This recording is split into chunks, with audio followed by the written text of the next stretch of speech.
a gente integra o planejamento do transporte, né, ao planejamento urbano, né, da cidade. E é indissociável, né? Uma coisa faz parte da outra, né? O transporte, ele é um dos sistemas, né, que movem a nossa cidade, que fazem a nossa cidade funcionar, né? A gente tem desde o saneamento, a gente tem a moradia, né? A gente tem esses sistemas e temas, e o transporte é um deles, né? Então, e o transporte, ele movimenta as pessoas, né? Então, ele tem um protagonismo muito grande dentro do planejamento urbano, né?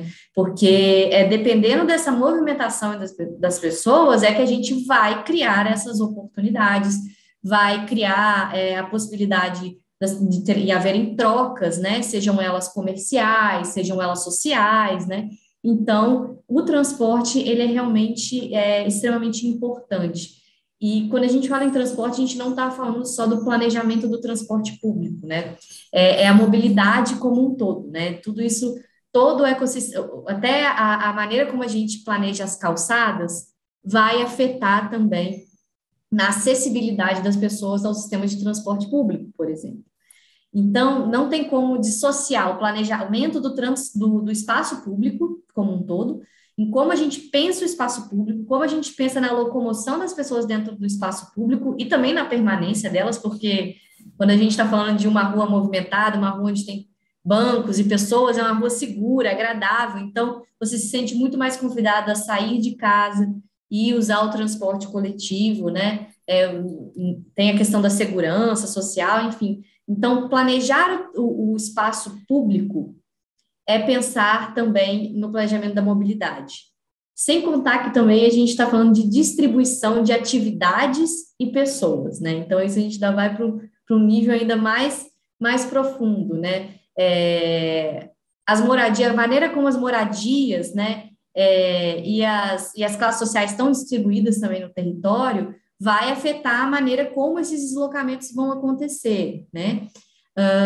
E a presença de atividades de oportunidades também, sejam elas oportunidades de emprego, sejam elas oportunidades de lazer, de conhecimento, de acesso à saúde, enfim, os equipamentos urbanos, né, que a gente também fala.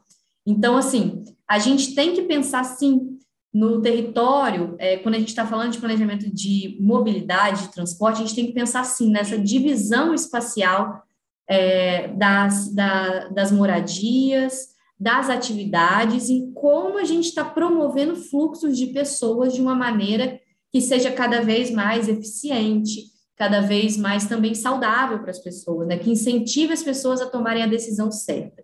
Eu estava até numa discussão outro dia, né? E aí alguém falou assim, mas é muito difícil a realidade de quem pega o transporte coletivo e fica 2 horas no transporte coletivo, não tem como a gente falar para a pessoa não usar carro, mas o papel do gestor público, acredito eu, é justamente fazer o transporte público, né, a caminhada, a bicicleta, serem realmente a opção mais fácil, mais agradável para as pessoas, né? Então, a gente só pode realmente falar de mudança de comportamento quando a gente também tem infraestrutura qualificada, né? Eu acredito que a mobilidade, ela é super integrada a esse planejamento espacial da cidade como um todo, e também a cultura, enfim, tudo mais, assim, é uma área extremamente transversal, né, quando a gente pensa na infraestrutura urbana.